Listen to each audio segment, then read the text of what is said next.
그래서 4절까지의 말씀 우리 한 절씩 교독하겠습니다. 하나님과 주 예수 그리스도의 종 야고보는 흩어져 있는 12지파에게 문안하노라. 내 형제들아, 너희가 여러 가지 시험을 당하거든 온전히 기쁘게 여기라. 이는 너희 믿음의 시련이 인내를 만들어내는 줄 너희가 알미라.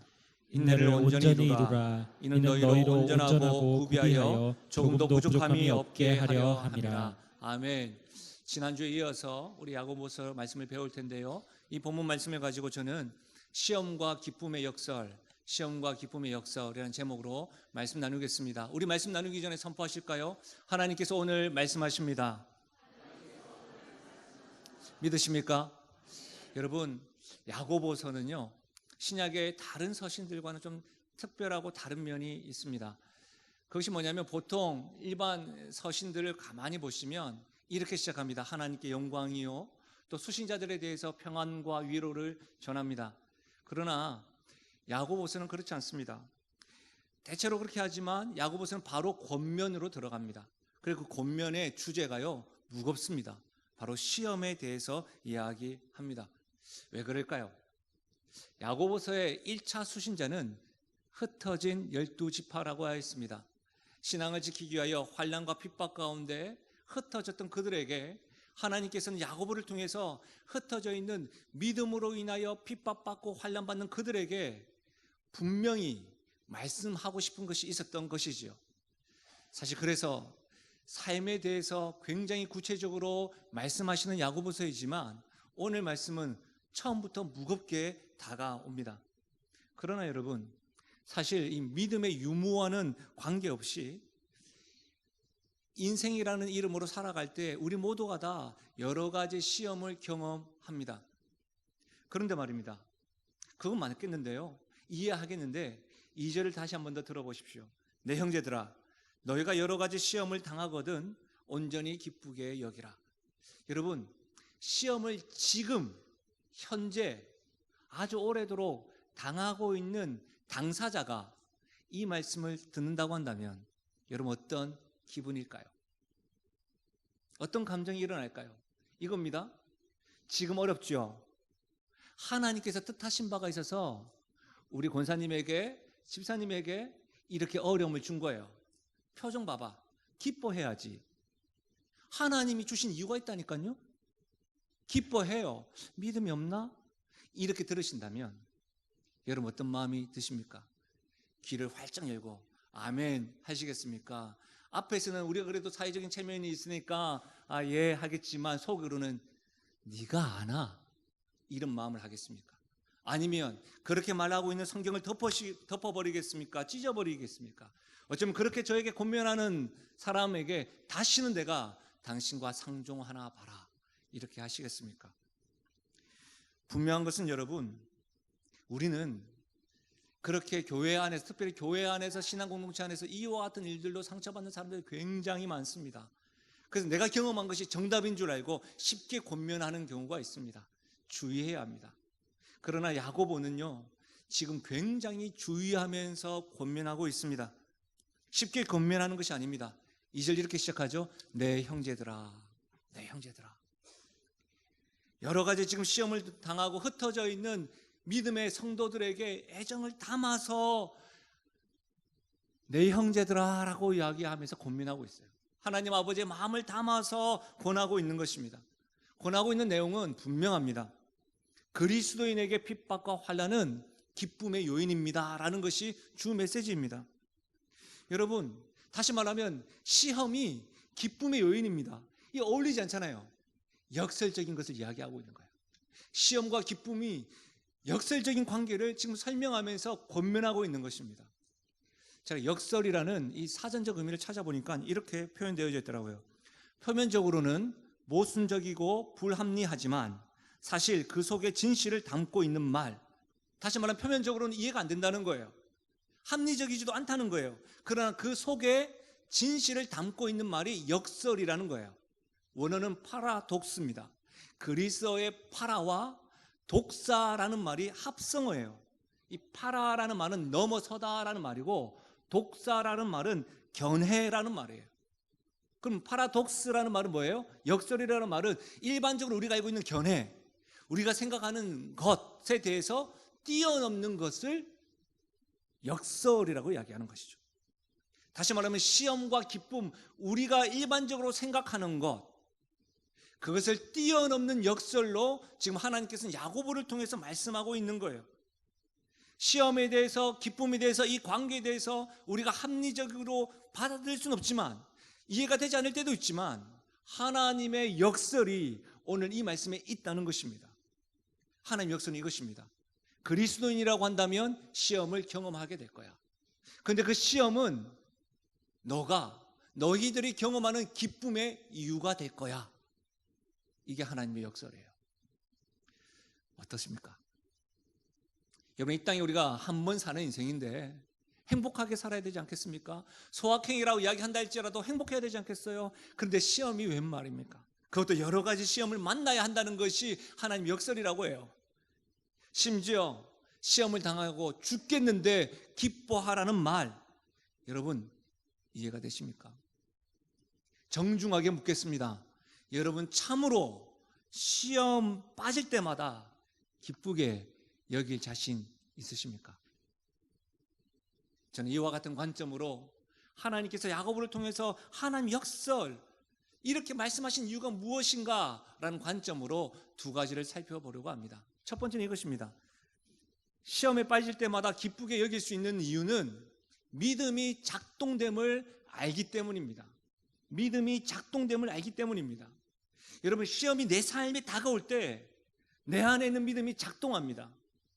시험을 경험할 때 없었던 믿음이 생성되는 것이 아니라 있었던 믿음이, 소유하고 있던 믿음이 진짜인지 아닌지가 증명되어진다는 말입니다. 여러분, 오히려요, 이런 시험으로 인해서 믿음이 활동하는 기회를 얻는다는 거예요. 그래서 시험에 빠질 때마다 기뻐하는 이유가 된다라고 말하고 있는 것입니다. 이렇게 보면 2절을 좀 자세히 살펴봐야 됩니다.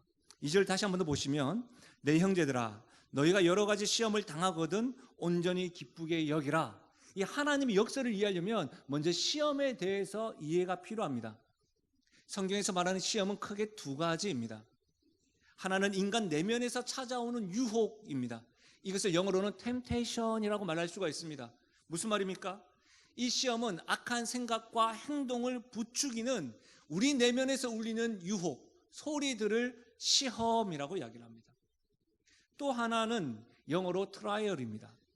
이것은 인간 내면에서 있는 소리가 아니라 인간 밖에서 찾아오는 역경과 삶의 힘겨움을 시험이라고 이야기합니다. 여러분, 야고보서 1차 수신자는 믿음을 지키기 위하여 흩어진 12지파라고 하였습니다. 이들은 믿음과 신앙을 지키기 위하여 거주했던 곳을 떠나야만 했습니다. 그리고 주변 사람들과 심지어는 가족들에게도 환난과 핍박을 받았던 것이죠. 야고보서 읽다 보면, 후반부에 가보면 믿음의 성도들은 가난으로 인하여 핍박과 힘겨움을 겪기도 합니다. 이뿐이겠습니까? 현재 믿음을 가지고 신앙을 가지고 있는 우리들 역시도 질병으로 인해서, 인간관계 등으로 여러 가지 일로 인하여 시험을 경험합니다. 이 모든 것이 트라이얼, 시험이라는 것이죠. 2절에서 말하는 시험은 바로 이 후자입니다. 템테이션이 아니라 트라이얼입니다. 그런데 여러분, 이 시험에 형용사가 하나 붙어 있습니다. 2절을 가만히 보시면 여러 가지라고 되어져 있습니다. 무슨 말이에요? 한 가지로 다가오지 않는다는 거예요. 우리가 이 세상에서 경험하는 외적인 여러 가지 다양한 시험들을 우리는 경험하게 될 거라는 거예요. 다시 한번 더 보겠습니다. 여러 가지 시험을 당하거든. 이 당하거든이라는 말은 때입니다. 때. 만나다라는 의미예요. 근데 이것이 여러분 계획적으로 만나다가 아니에요. 일시에, 불시에, 전혀 예상하지 못할 때에 갑자기 떨어진다는 거예요. 그럼 이 말이 해석이 되죠? 외부의 여러 가지 다양한 시험이 어떻게 해요? 갑자기 불시에 경험되어질 때, 그럴 때가 있다는 것입니다. 종합하여 보면 이렇습니다. 불시에 갑작스럽게 전혀 예상하지 못한 외적인 힘겨움과 어려움과 질병과 경제적으로 핍박과 여러 가지 형태와 같은 시험은 누구나 다 경험한다는 것입니다. 그리스도인이라서 더 적게 경험하고 넌 크리스찬이라고 해서 더 무겁게 경험하는 것이 아니라 인생이라는 이름으로 살아갈 때면 누구나 다 경험한다는 거예요. 이것이 오늘 성경에서 말하는 시험에 대한 개념 정리입니다. 이 정리가 됐어요. 어떠세요, 여러분? 정리가 되었으니까 이런 여러 가지 시험을 만날 때에 기쁘게 먼저 생각하고 판단하고 기쁨을 먼저 우선순위로 세울 수가 있겠습니까? 어떻게 받아들여지십니까? 다른 어떤 감정보다 시험이 다가왔을 때 기쁜 감정을 먼저 생각해야 돼. 판단해야 돼. 어려움이 있지만 기쁨이라는 것을 그 어려움보다 더 앞세워야 돼. 여러분, 너무 심하게 들리지 않으십니까? 좀 억지스럽지 않나요? 이 말씀이 참으로 여러분 삶 가운데 받아들여지십니까? 지금 강단에서 이렇게 제가 질문하는데 여러분의 반응은 목사님은 안 받아들여져요? 저만 믿음 없는 사람 같이. 다시 한번 더 말씀을 한번 보실까요? 2절과 3절인데 우리 함께 읽어보도록 하겠습니다. 함께 읽겠습니다. 네, 형제들아, 너희가 여러 가지 시험을 당하거든 온전히 기쁘게 여기라. 이는 너희 믿음의 시련이 인내를 만들어내는 줄 너희가 알미라. 여러분, 이 말씀에서요 우리가 굉장히 중요한 것을 알 수 있는데요, 제가 시험에 빠질 때마다 기쁘게 여길 수 있는 이유는 우리 안에 믿음이 작동하는 것을 알기 때문이라고 했습니다. 다시 한번 더 들어보십시오. 네, 형제들아, 너희가 여러 가지 시험을 당하거든 온전히 기쁘게 여기라. 왜냐하면 너희 믿음의 시련이 인내를 만들어내는 줄 너희가 알미라. 그렇게 말하고 있는 거예요. 여기서 여러분, 믿음의 시련이라는 부분은, 시련이라는 말은 검증이라는 뜻이에요. 검증. 죄송합니다. 이것을 원어에 보면 도미키온이라는 말이에요. 도미키온. 이 도미키온 시련이라는 말을 최영삼 교수님은 그의 야고보서 2의 해설의 책에서 이렇게 설명했습니다. 시련을 평소에는 쉽게 잘 드러나지 않는 어떤 본질이 테스트와 같은 어떤 계기를 통해서 그 진정성이 비로소 드러나 보다 온전한 모양을 갖추게 된다는 의미. 다시요. 평소에는 쉽게 잘 드러나지 않는 어떤 본질이 테스트와 같은 어떤 계기를 통해서 그 진정성이 비로소 드러나 보다 온전한 모양을 갖추게 된다는 의미. 믿음이라는 것이 평소에는 드러나지 않는데 테스트와 같은 어떤 계기를 통해서 그 진정성이, 이 믿음이 온전한 모양으로 드러내는 것이 뭐라고요? 도미키온, 시련, 믿음의 시련이라는 거예요. 이 도미키온이라는 원어가 기록되어져 있는 것이 다른 본문에도 이렇게 기록되어져 있습니다. 이것을 보면 좀 더 이해가 돼요. 디모데후서 2장 15절인데 너는 진리의 말씀을 옳게 분별하며 부끄러울 것이 없는 일꾼으로 인정된 자로. 여기서 인정된, 이것이 도미키온입니다. 고린도후서 10장 18절에요. 옳다 인정함을 받는 자는, 여기서 옳다 인정함을 받는 것, 이것도 도미키온이에요. 또 하나 더요. 베드로전서 1장 7절에 너희 믿음의 확실함은 불로 연단하여도 없어질 금보다 더 귀하여. 이 믿음의 확실함, 이것도 도미키온이에요. 그럼 여러분 보십시오. 믿음의 시련이라고 할 때 믿음의 인정됨, 믿음의 옳다 인정함, 믿음의 확실함, 이렇게 해석할 수가 있는 것이지요. 사랑하는 여러분, 여기서 우리가 알 수 있는 게 뭡니까? 여러 가지 시험을 우리는 경험합니다. 그러나 이 여러 가지 시험의 주 타깃이 뭐예요? 믿음이라는 거예요. 우리들에게 여러 가지 시험이 다가올 때에 여러분, 우리가 감정적으로, 정서적으로, 관계적으로 삶 속에서 너무너무 힘들지만 그들의 주 타깃은 뭐라고요? 우리가 소유하고 있는 믿음이라는 거예요. 이것을 반드시 기억해야 됩니다. 여러 가지 시험을 만나게 되면 소유하고 있던 믿음이 비로소 그때 기회를 갖습니다. 꼭 이런 것이죠. 리트머스 시험지에 어떤 화학 용액을 집어넣으면 어떻게 되죠? 그것이, 그 용액의 성질이 그 시험의 색깔에 드러나지 않습니까? 보통 때는 그냥 종이에요. 근데 그것이 그 용액에 딱 들어가는 순간에 색깔이 드러나잖아요. 그와 같이 믿음도 마찬가지인 거예요. 여러분, 평소에는 모릅니다. 정말 내 속에 무엇이 있는지 잘 몰라요. 지금 이 시간에 예배를 드리고 있지 않습니까? 하나님께 영광을 돌려드리고 있고 말씀을 조아리고 우리가 듣고 있는 우리의 모습이라 할지라도 죄송합니다. 우리가 믿음을 찬양하지만 믿음이 어떤 것인지, 믿음이 정말 내가 작동되고 있는지 소유라는 거 잘 몰라요. 강단에서 믿음에 대해서 설교하고 있는 저도 잘 몰라요. 어떤 때 작동한다고요? 시험이 다가올 때. 시험이 다가올 때. 교회 안에서 보여지는 모습으로, 강단 앞에서 이렇게 제가 설교하는 모습으로는 몰라요. 시험이 다가올 때, 여러 가지 환난과 핍박이 다가올 때 시험을 만나면 드러납니다. 여러 가지 시험을 경험하게 되면 어떻게 됩니까? 내 삶이 깨지기 시작해요. 힘겨워요.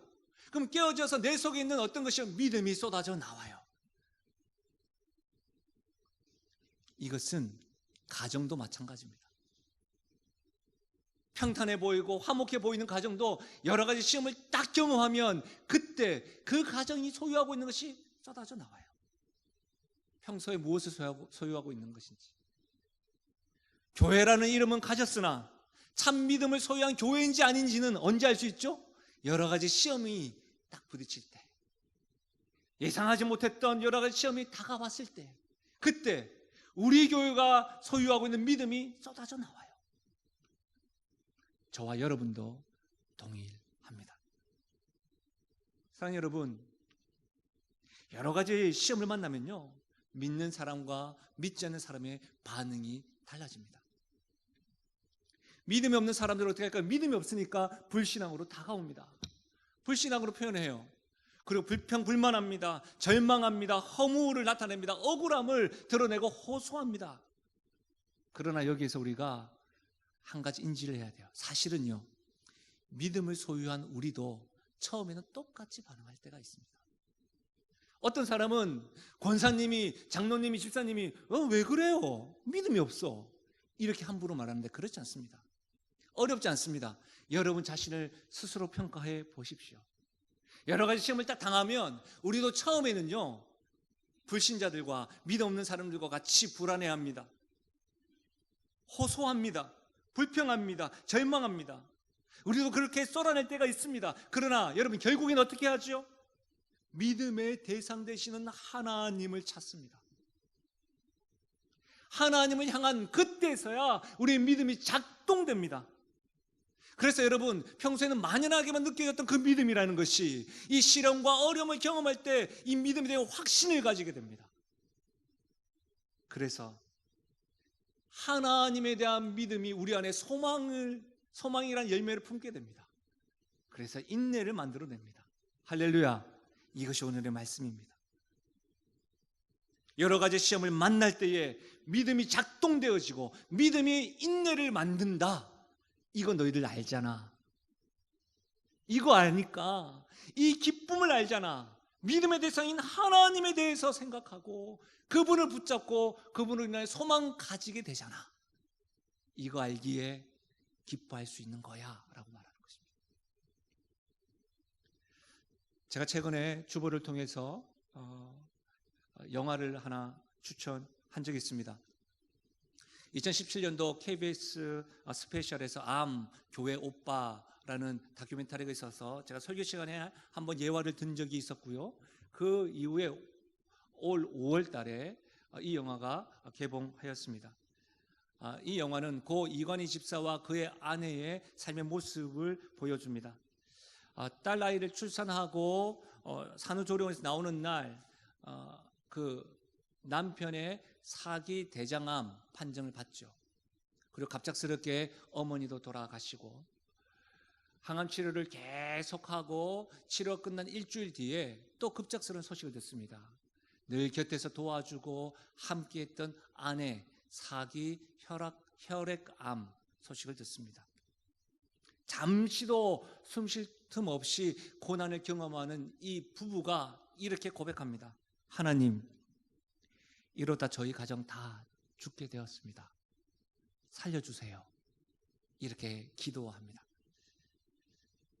죽음으로 몰아넣는 고난이니까 얼마나 힘겨웠겠습니까? 결국은 이 땅에서 영원한 이별을 경험합니다.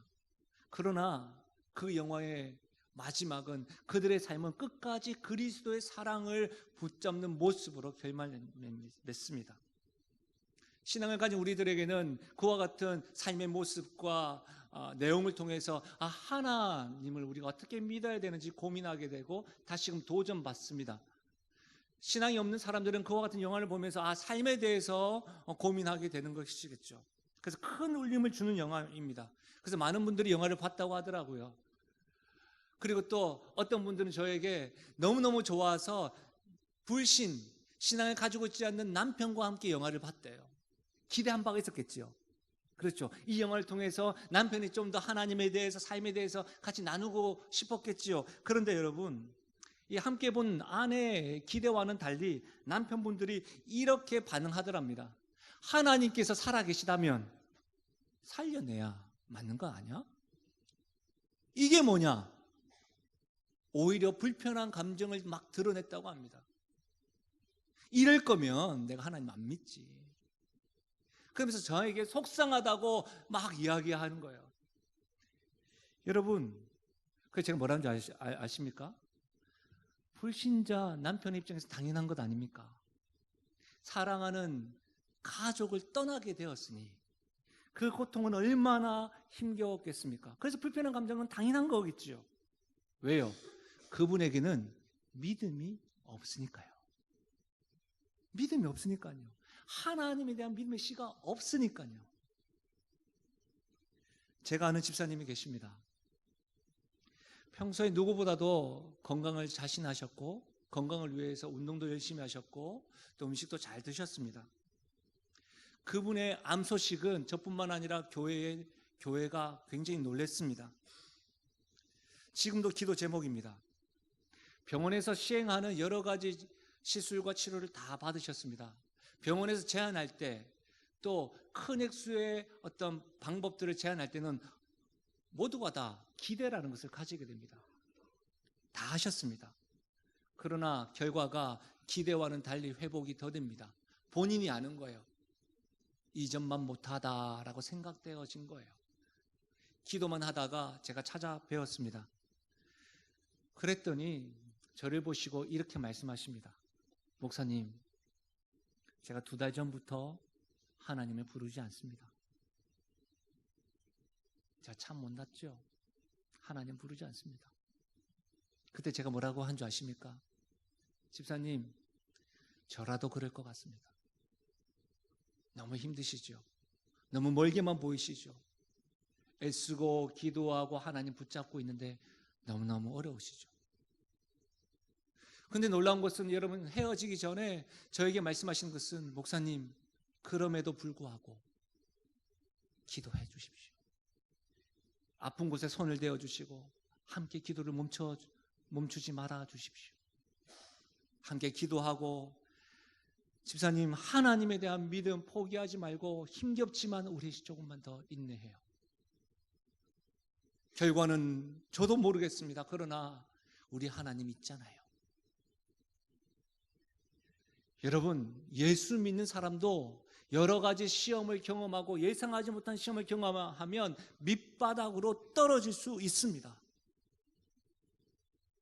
그것을 함부로 판단해서는 안 돼요. 그러나 그곳에서 믿음이 작동하게 됩니다.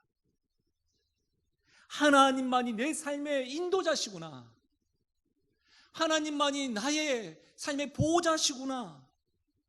여러분이 지금까지 들었던 그 말씀의 씨앗이 여러분 믿음의 씨앗으로 자라나기 시작하는 것입니다. 그와 같은 시험 중에는요, 믿음만큼 현실적인 것이 없습니다. 믿음만큼 믿을 만한 것이 없다는 사실입니다. 그래서 여러분, 여러 가지 시험을 받거든, 여러 가지 생각하지 못한 시험을 경험하거든 기쁘게 여기라. 왜냐하면 믿음이 검증되고 믿음이 인내를 만드는 것 너희들 알지 않느냐? 그 말은 그 가운데서도 하나님을 경험하는 것 알고 있지 않느냐? 야고보는 지금 흩어져 있는 환난을 당한 그와 같은 믿음의 성도들에게 힘주어 고민하고 있는 것입니다. 저는 여러분의 삶을 다 알 수 없습니다. 하나님, 지금 우리 가족 죽게 되었습니다. 살려주십시오라고 할 만큼의 어려움과 죽음 직전까지 몰려 있으십니까? 각자가 다 받아들이는 것이 다르니까요, 여러 가지 시험으로 인해서 힘겨워하십니까? 그때 힘겹지만 여러분의 믿음이 작동되는지, 여러분의 믿음이 하나님을 찾을 수 있는 기회가 됨을 여러분 확인하셔서 기뻐할 수 있는 용기가 있기를 주의 이름으로 축복합니다. 두 번째는 이것입니다. 시험에 빠질 때마다 기쁘게 여길 수 있는 이유는 그리스도를 닮아가는 과정임을 알기 때문입니다. 4절 말씀해 보십시오. 인내를 온전히 이루라. 이는 너희로 온전하고 구비하여 조금도 부족함이 없게 하려 함이라. 여러분, 성경에서는요, 온전하고 구비하여 조금도 부족함이 없는 분은 오직 예수님밖에 없습니다. 다시 말하면 여러분, 시험이라는 것이요, 우리를 예수를 닮아가게 만든다는 거예요. 다듬어 가신다는 거예요. 여러분, 놀랍지 않습니까? 우리가 어떤 존재입니까? 죄와 허물로 죽었던 존재고, 여러분, 우리는 심판밖에 없는 존재예요. 한 번 죽는 것은 사람에게 정한 일이요, 그 외에는 심판밖에 없는 존재인 우리가 존귀하신 예수 그리스도를 닮아가는 과정, 온전하고 구비하여 완전한 모습으로 닮아가는 과정으로 우리에게 시험을 허락하신다는 거예요. 정리하면 이렇습니다. 여러 가지 시험이 믿음을 작동하게 만들고, 믿음이 인내를 만들어서 그 인내 중에 어떻게 해요? 예수 그리스도를 닮아가는 하나님의 사람으로 온전케 되는 성장과 성숙을 맛보게 한다는 사실입니다. 이 사실을 알기에 시험을 빠질 때에도 힘겹지만 기뻐할 수 있겠구나라고 말하는 것입니다. 여러분, 예수님을 닮아가는 과정은 단번에 일어나지 않습니다. 이와 같은 개념은 성화, 성도의 견인이라는 개념으로 신학적인 것으로 이해를 해야 되는데요, 어쨌든 여러분, 단번에 확 바뀌지 않습니다. 주님 오시는 그날까지 예수님을 닮아가는 과정 중에 지금도 있음을 믿으시길 바랍니다. 그런데요, 그런 우리에게 요구하는 것이 있어요. 뭐라고요? 4절 다시 한번 보시면 인내를 온전히 이루라. 시험을 통해서 우리를 예수님을 닮아가게 할 것인데 우리에게 요구하는 것은 뭐예요? 인내를 그때에 이루라는 거예요. 인내를 지겨워하거나 피하지 말고 온전히 이루어야 된다는 걸 말하는 거예요. 인내력을 키우라고 우리에게 말씀하고 있는 거예요. 여러분, 인내라는 말은 무엇 아래 머물다라는 뜻이에요. 인내는 무거운 짐 아래서요, 이렇게 서서 그 무거운 짐을 떠받들고 있는 사람을 묘사합니다. 근데 단시간 떠받들고 있는 것이 아니라 장시간, 힘겨운 그 무거운 짐을 장시간 떠받치고 있는 모습을 인내입니다. 그런 능력이 인내예요. 어떤 사람은 좀 더 참아봐요, 인내해봐요. 왜 그렇게 참을성이 없었는데, 여러분, 인내만큼 힘겨운 게 없어요. 삶 속에서 여러분 쉽게 찾아보면 됩니다. 의지와 포함되는 인내. 여러분, 다이어트 실패 많이 해봤잖아요. 근데 여러분, 인내를 생각할 때 어떤 것을 생각하면 쉽게 이해가 되냐면 사랑입니다. 사랑. 여러분, 금사빠 들어보셨어요? 금사빠. 금방 사랑에 빠진다. 금사빠.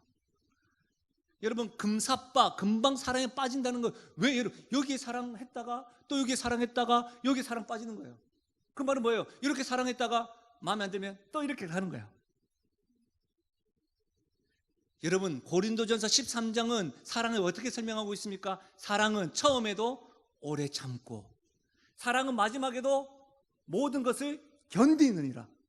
사랑은 금방금방 바뀌는 게 아니에요. 사랑 쉽습니까? 부부 사랑하는 거 쉽습니까? 자녀 사랑하는 거 쉽습니까? 성도 간에 사랑하는 거 쉽습니까? 어렵잖아요. 그래서 우리는 완전한 사랑 대신 예수 그리스도를 바라보는 것이죠. 그분의 십자가의 사랑을 계속해서 바라보는 것이죠. 인내 쉽나요? 어렵죠. 그렇기 때문에 때를 따라 돕는 은혜를 얻기 위하여 은혜의 보좌 앞에 나가는 줄 믿습니다. 여러분, 인내와 사랑은 자연인에게 나타나는 자질이 아닙니다. 자연스럽게 예수 믿으면 나타나는 게 아니에요. 은혜 안에 성도들에게 나타나는 새로운 태도예요. 의지예요. 성령의 열매예요. 그래서 어떻게 됩니까? 시험이 다가오십니까? 힘겨워요. 자연스럽게 기쁨이 다가오는 게 아니라고요. 믿음이 작동될 때에 여러분, 믿음의 눈으로 하나님을 바라보는 거예요. 시험보다도 그 시험을 붙잡고 있는 크신 하나님을 바라보는 거예요. 그때 인내가 만들어져요. 그때 인내력이 길러지는 거예요. 시험보다 더 크신 하나님을 계속해서 바라볼 때에, 그 믿음이 작동될 때에 인내가 만들어지고, 그 인내하는 순간순간마다 하나님으로 인하여 그 시험 중에 소망을 갖게 되는 거예요. 믿음의 사람은 인내의 길을 걸었습니다. 아브라함은 75세에 하나님께 부르심을 받았습니다.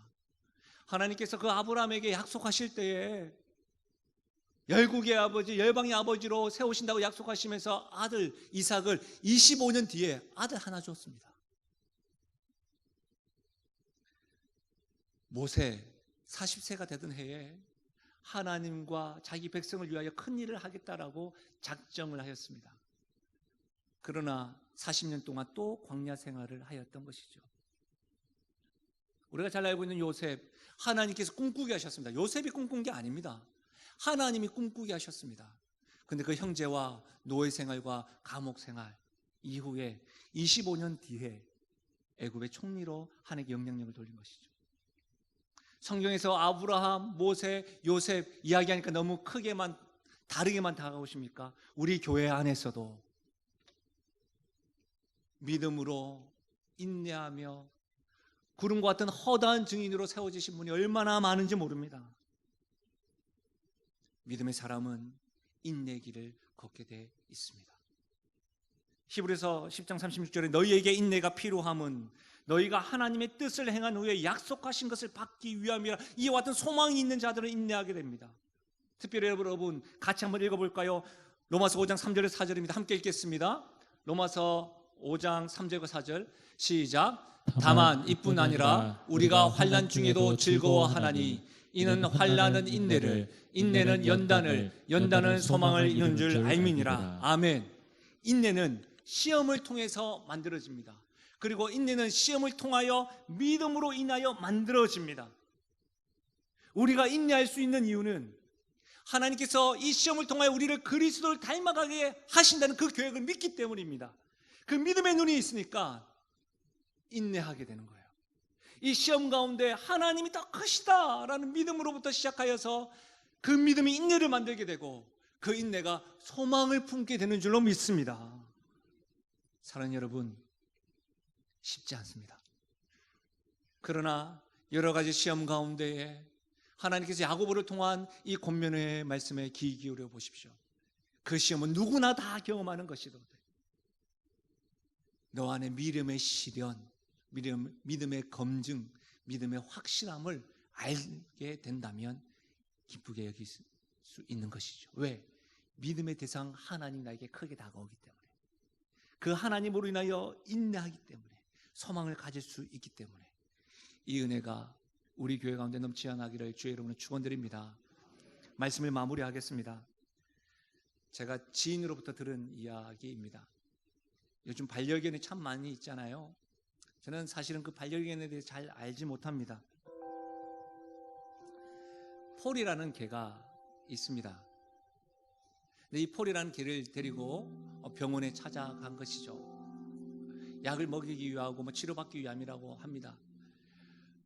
그래서 병원에 들여다 주고 오랜 시간이 걸릴 거라고 생각을 하고 기다리는데 금방 5분도 안 돼서 나왔다고 합니다. 그래서 주인이 놀란 거예요. 무슨 일이냐고 했더니 수의사가 하는 말이, 보통 개들은 주사 말고요, 입에 넣는 약이 먹이는데 굉장히 오래 걸립니다. 근데 이 폴은 넙죽넙죽 입을 벌려서 금방 끝났습니다. 그래서 이 주인이 하는 말이, 우리 폴이 뭐 잘못됐나요? 했더니 수의사가 하는 말이, 아마도 이 폴은 주인이 항상 좋은 것, 바른 것 주는 줄로 알고 넙죽넙죽 입을 벌린 것 같습니다. 그 이야기를 듣는데요, 제 마음에 그렇구나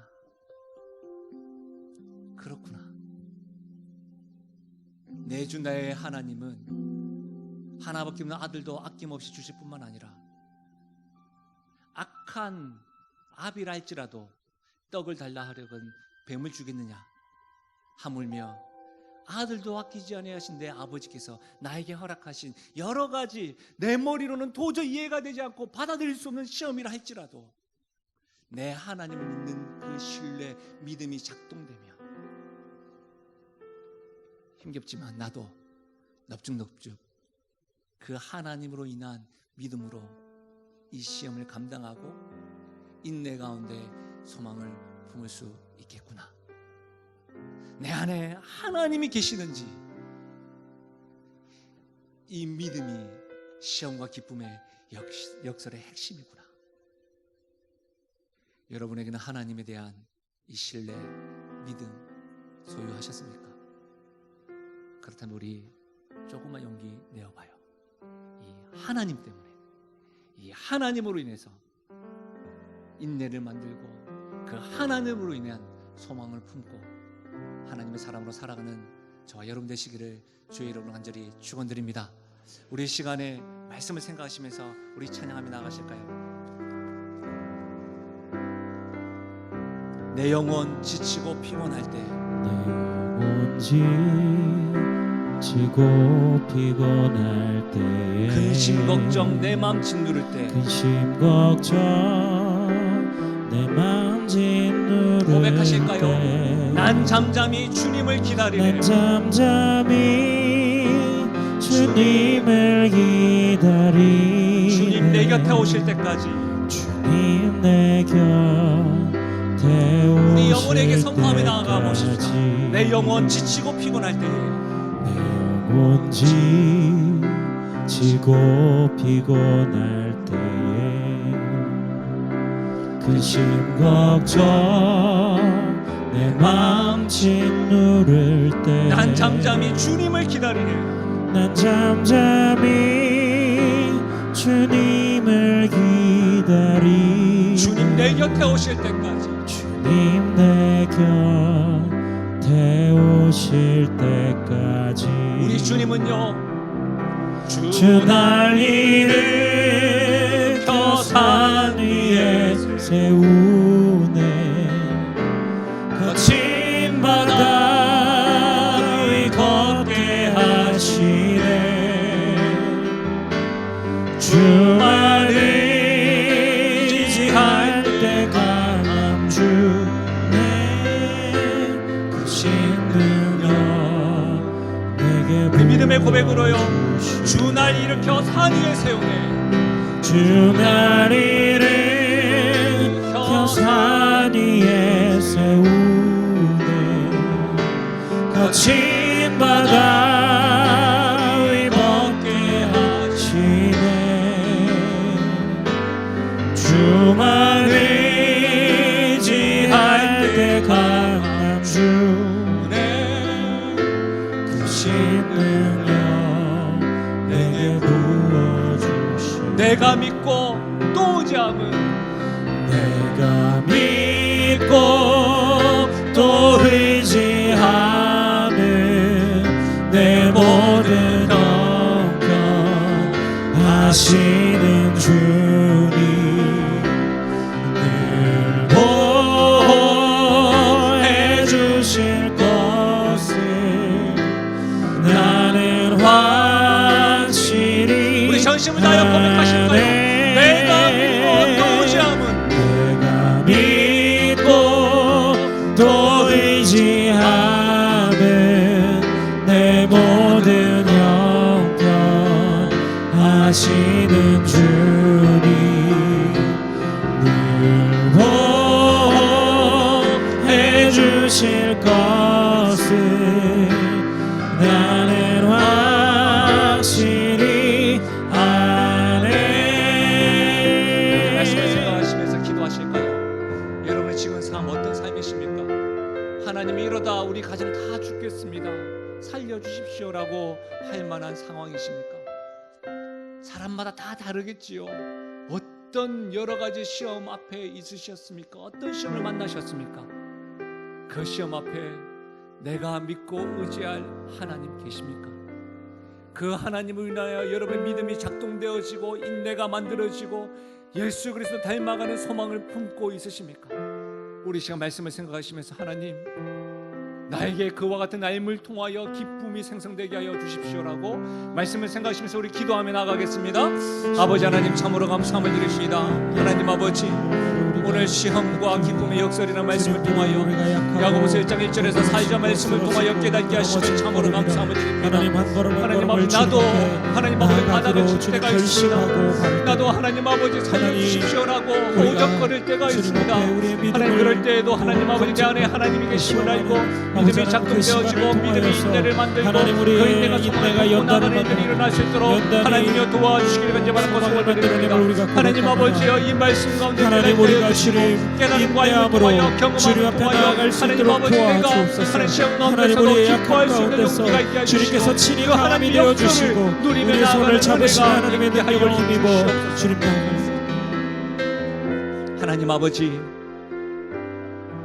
때로는 이해가 되지 않습니다. 왜 우리 가정에 이렇게 죽을 만큼 힘들고 한 번도 아니고 여러 가지 다양한 시험이 반복적으로 쉼없이 다가오는지요. 예수님을 믿으면 이렇게 되면 안 되는 것 아닙니까? 라고 하나님, 나 역시도 불평하고 허무하고 좌절하고 낭망할 때가 있음을 고백을 드립니다. 하나님 아버지, 바닥에 딱 붙어서 쓰러지고 일어날 힘조차 없어 그냥 하나님 아버지 살아왔던 적들도 있습니다. 그러나 그 중에도 하나님 아버지, 하나님의 씨앗, 하나님의 믿음의 씨앗이 작동되어 줄 수 있는 은혜를 경험할 수 있도록 도와주옵소서. 머리로만 아는 것이 아니라 삶의 경험을 통하여 그 믿음의 인내를 만들어내고 그 인내가 하나님께서 가장 존귀하게 여기신 예수 그리스도 닮아가는 과정임을 깨닫는 은혜가 있으므로 힘겹지만 하나님 아버지 시험 가운데 기쁨으로 하나님 역사를 경험하고 누리며 나아가는 우리의 인생, 우리의 가정, 우리의 교회 될 수 있도록 은혜 더하여 주옵소서. 그렇게 역사하실 하나님을 찬양하옵고 예수님의 이름으로 기도하옵나이다. 아멘. 우리 함께